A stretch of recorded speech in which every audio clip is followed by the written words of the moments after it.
During the Holocaust, millions suffered under the brutal regime of Nazi Germany, with women in concentration camps enduring a particularly horrific plight. Stripped of their identities, these women faced unspeakable abuse, forced labor, and constant degradation.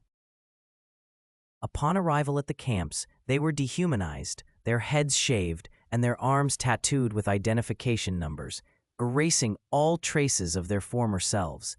They were subjected to inhumane living conditions and constant fear, packed into overcrowded barracks, often plagued with disease.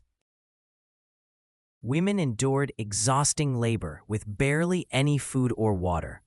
This systemic starvation and overwork led to illness and death for countless victims. Medical experiments, often cruel and inhumane, were conducted on women without consent. These experiments caused severe pain, permanent damage, and in many cases, death. Survivors carried the physical and emotional scars for the rest of their lives. Additionally, many women faced gender-based violence and sexual exploitation at the hands of camp guards, emphasizing the horrifying sexism present in Nazi ideology. Women fought to maintain dignity, forming secret committees to resist and support each other, sharing scarce resources, and attempting to keep cultural and spiritual practices alive. Against all odds, they showed resilience and solidarity. Even when confronting death, they sought ways to uphold a sense of agency.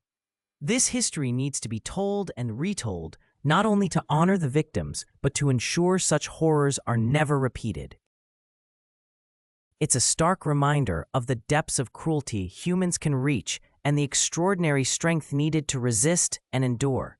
Through these stories, we remember those who suffered and perished, and vow to protect the dignity and rights of all individuals so that no one ever falls victim to such atrocities again.